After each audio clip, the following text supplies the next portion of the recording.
This is the Animal Agenda. I'm Tom Kiesche, and this week we have volunteers from the Augora Animal Care Center in Agora Hills. Between them, they've been at the County of Los Angeles for 35 years.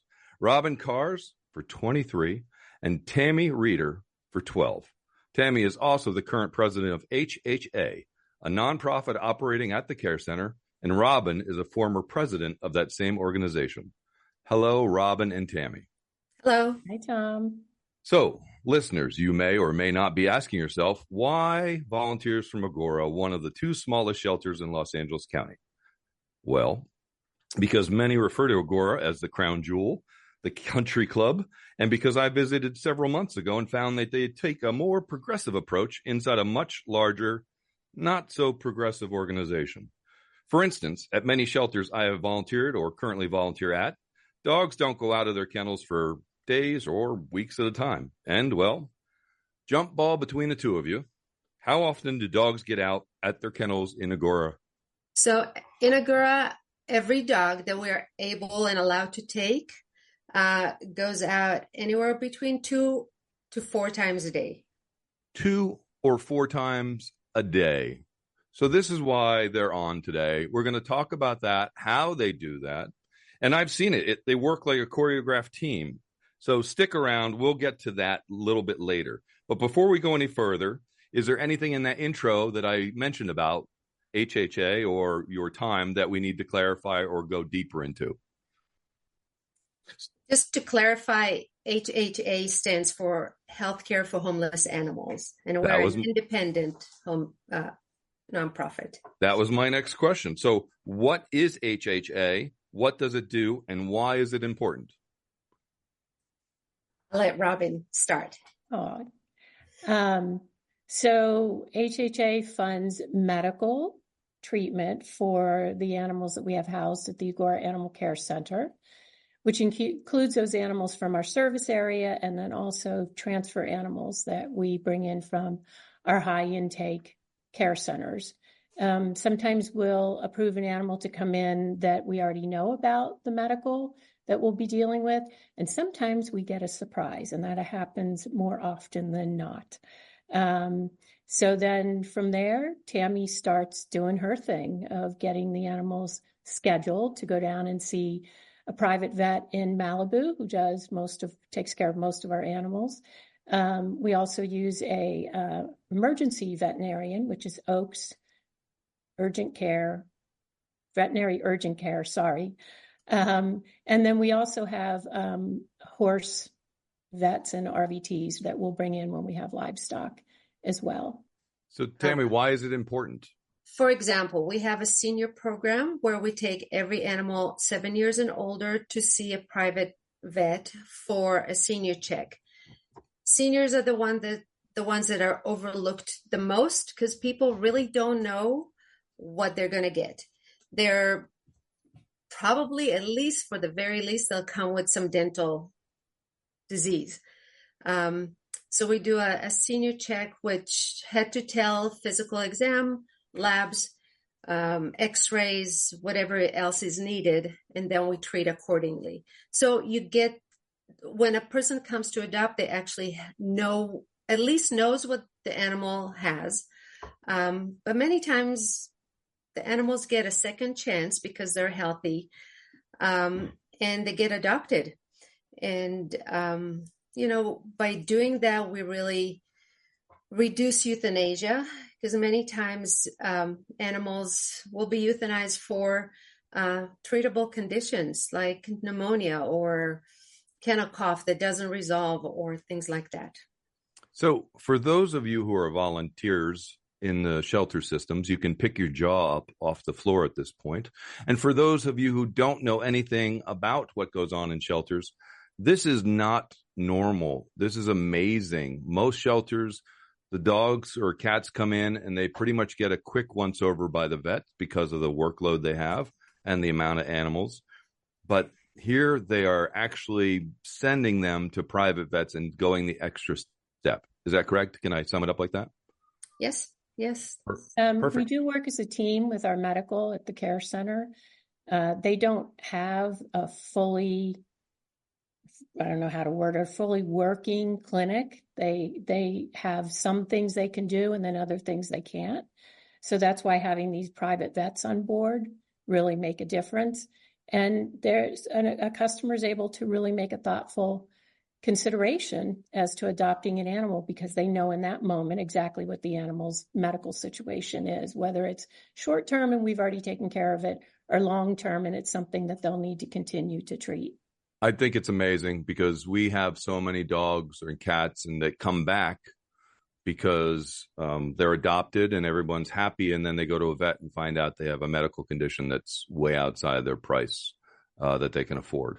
So it's no slam or slight of anybody that works at the shelter system. They just don't have the time and the resources available to do that with every dog. And so your nonprofit is a godsend to a lot of animals.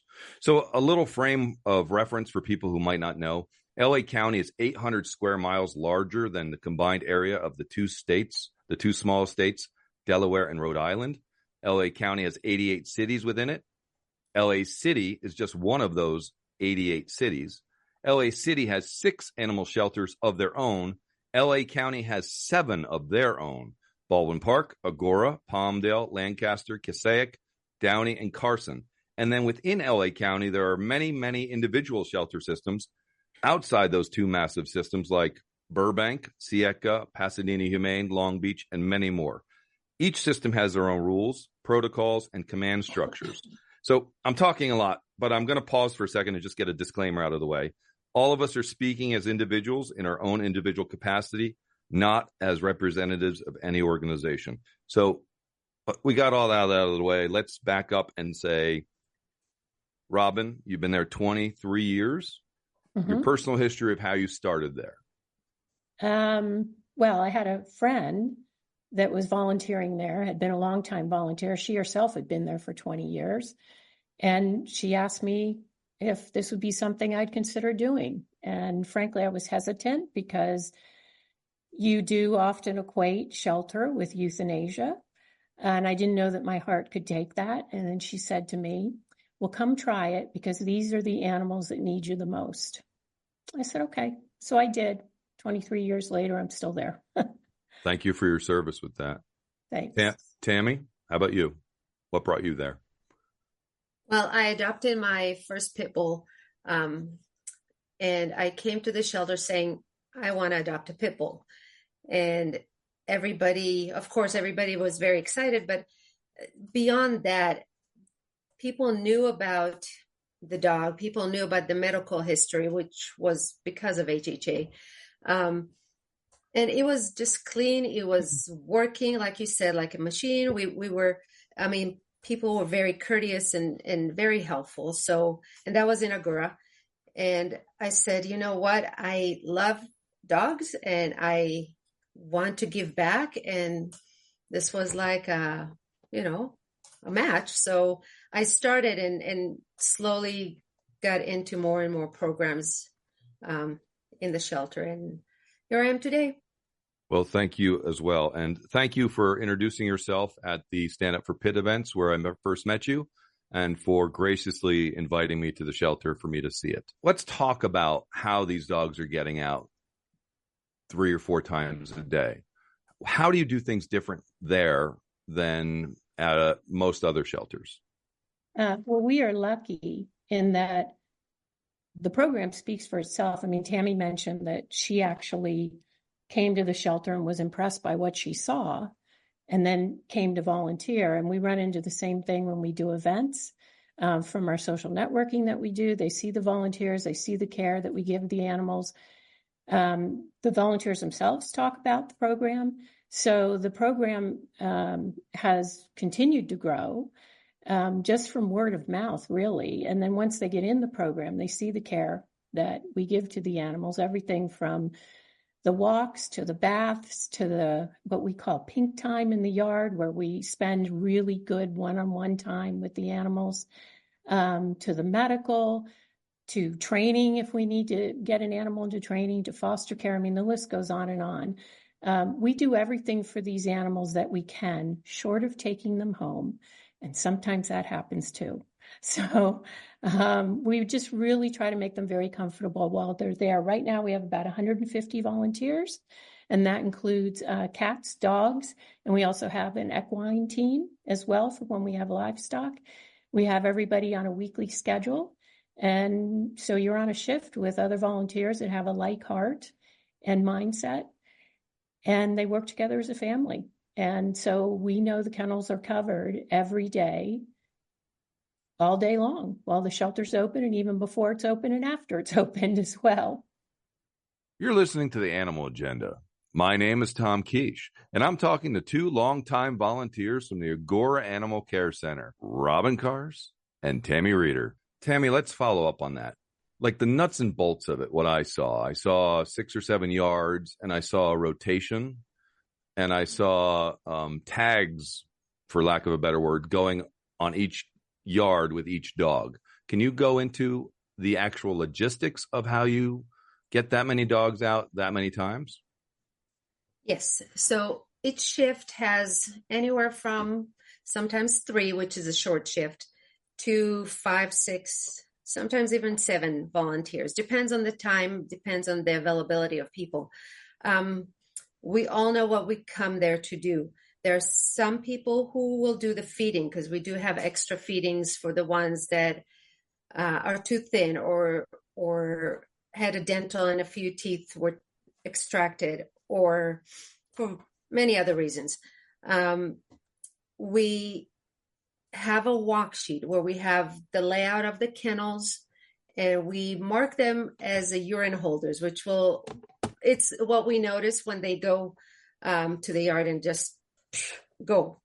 So we mark them in yellow, and we know based on that who to take out first. And we start taking them out to the yard, and then we'll sit with them and interact and walk them and all that. The tags, what we have on the tags and the signs, we have basically tags and signs for everything. If it's part of the CC, which is Canine Coaching Team, that are a little bit more experienced volunteers, or a dog that it's part of the special teams that need even more experience in a smaller group, then volunteers are able to identify which dog they can or cannot take out. 2 is, is there a dog in heat that just came in the shelter, or is a dog on medical, or so everything has a tag or a sign that we found that is helpful for us to know how to handle the animals. We also have a daily report at the end of the day. The shift lead will take that walk sheet that I was talking about, take it home with all the notes, and we'll send an email out to the group so everybody knows what went on in the day, what to follow up, how this animal behaved, and anything else. So what I saw, and what it sounds like, is that volunteers seem to have a lot more accountability, responsibility, and organization. There was a phrase that you used. I think you said urine holders. I just want people to know that means dogs that may be house trained that are not going to pee in their kennels or poo in their kennels. That's the technical word for defecation, poo. Also, I want to go back a little bit. We talked about the tags. So the tags are these 2-letter, little plastic cards that get attached to each card that goes with the dog, correct? If I'm remembering correctly. And then each 2-letter code basically tells you a little about the dog. So this dog needs a little bit more care and only advanced volunteers. And this dog may pull, if I remember correctly. Wasn't that one? And what are some of the other codes that might be on the card with the dog and goes with the dog, whichever yard it's in, it travels with the dog, so everyone's aware of who's in there and what their glitches or gifts may be?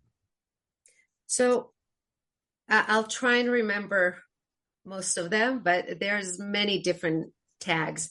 Each kennel has a number. We have a number on each kennel, so we know exactly where the dog is. That number goes with the dog. On that number tag, we put different tags. So CC is for canine coaching. As I said, it's a team that is a little bit more experienced and can handle dogs that are, maybe more jumpy or mouthy or, too afraid and need just a little bit more experienced volunteers to handle, and not everyone, or may need just a small group of people to handle so they won't get overwhelmed. Then we used to have an eval team. It changed into special teams. These are teams that the staff picks to handle certain dogs. There may be,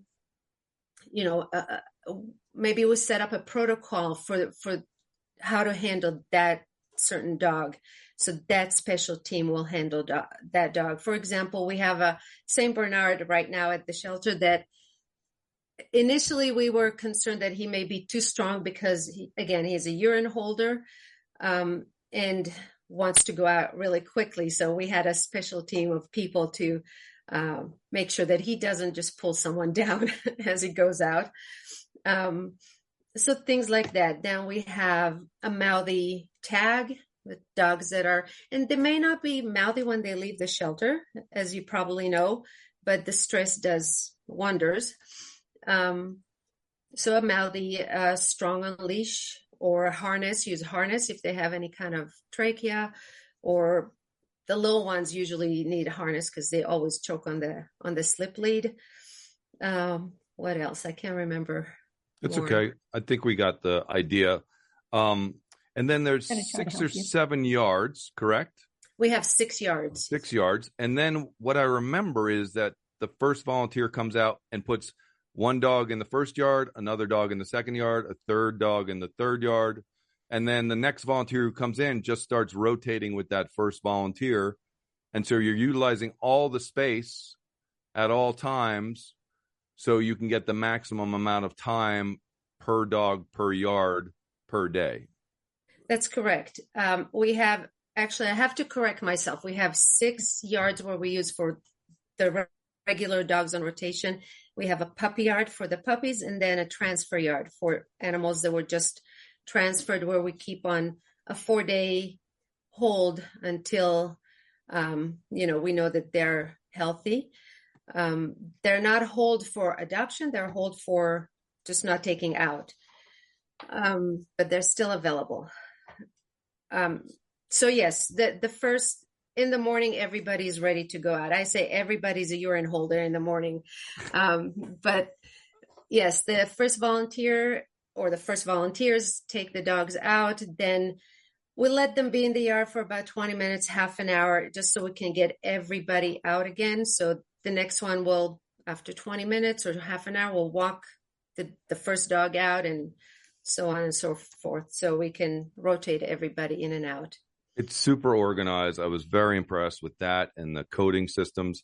And I was also very impressed with the relationship between the volunteers and the staff. There seems to be a respect and a team mentality that's not at a whole lot of other shelters, quite honestly. And that was really beautiful. You're listening to the Animal Agenda on KPFK. I'm Tom Kiesche, and we're hearing from AACC volunteers Robin Kahrs and Tamy Rieder. Picking back up on the staff-volunteer relationships, how is that? How is it so different? And I was there, and your general manager came out, and we had a lovely conversation, and a couple staff members came over, and we had other great conversations. What could you say to other volunteers of why that happens, how it happens? And I don't know if you want to tackle this element, but not every person is right for every position at every job. So if you have someone that comes into the facility and they're not quite right for that position that they're doing, how do you delicately try to get someone else who's better qualified? So there's a lot to that. Do you want to open it up, Robin? Sure. When I started 23 years ago, it was not like that. And we had to work really hard to gain the trust of staff, to make them feel comfortable about what we could contribute to the program and how we can make their jobs easier, frankly. And so it was just a lot of gentle determination, and when something didn't feel right, figuring out the best way to problem solve on that, and including staff in that, not cutting them out, but including staff. We're very, very big on, we do everything with staff. We are a team. And they know they can trust us. They know that we're not going to get them in trouble. They know that we're going to run things by them before whatever idea we've come up with for enrichment or other options for animals. And because they can trust that, we look at each other as team members, it's developed from there. So we're very lucky, because that does make a huge difference with how a program is able to progress and run. Yeah. Tammy, do you want to pick that up? I can talk as a shift lead and as part of HHA. When there is, staff knows that they can communicate with us, and that we have, we run things the way we run. And there is always an open communication. We have an open door to our shelter manager or the sergeant. The same with the medical staff. If they see something, and because of the nonprofit, if they see something that they think the animal needs to see a private vet, they'll come to me, and they know I will kind of make it happen, and the animal will go next thing to the vet. But again, like Robin said, it's a trust that we built, and I have to give a lot of credit to Robin, who started all this, because I know it's not easy. And we sometimes, as new staff members join, the staff team, we start introducing them to how we do things. For example, we had an RVT on medical leave, and we had 2 new RVTs from a different care center. So I explained to them how things work. And once you do that, it's you don't always go against and just, rage or outrage and anger does not work many times, because you just create more of butting heads. So we just start introducing them to the way things are done in Agora, and we almost always have good results.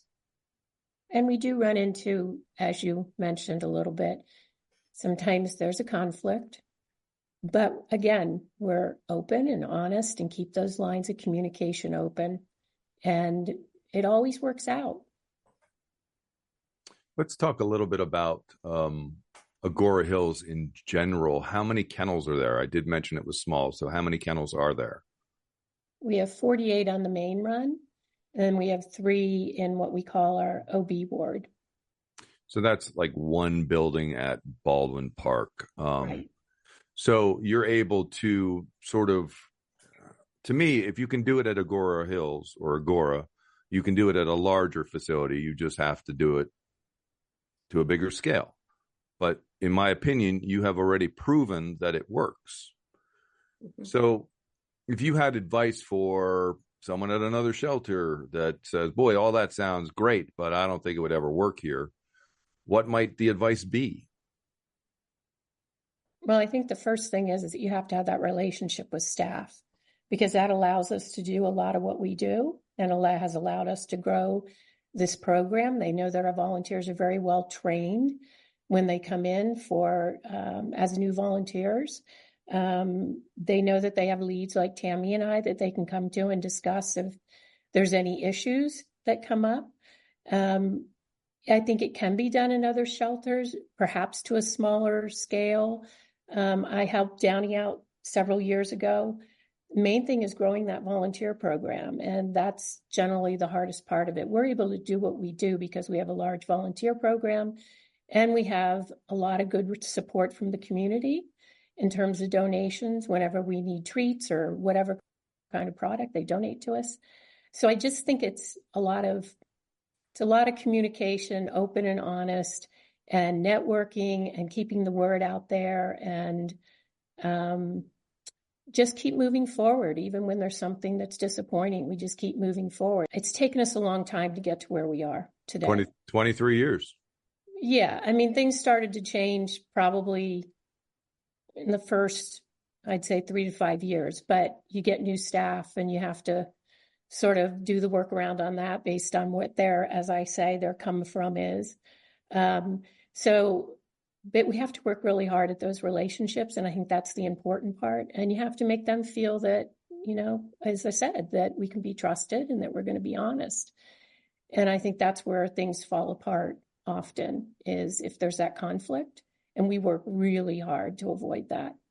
Well, I want to thank you both for doing what you do. We're at the end of this. It goes so fast. There's so much more. If you are interested in meeting a dog at Agora Animal Care Center, please go up there and meet an animal. You can meet volunteers, talk to them in person about their program. Just wonderful work you guys are all doing, or ladies are all doing, or volunteers are all doing. I did see like 15 volunteers on a random Wednesday, if I remember correctly. And where I volunteer, there's often days I'm the only volunteer for hours and hours and hours and hours, and maybe for the last 3 days. So I've repeated it ad nauseum at this point. Please consider volunteering if you are out there and you want to help. This is Tom Kiesche, and you've been listening to The Animal Agenda on KPFK, 90.7 FM in Los Angeles, or streaming online. Our guests have been AACC volunteers Robin Kahrs and Tamy Rieder.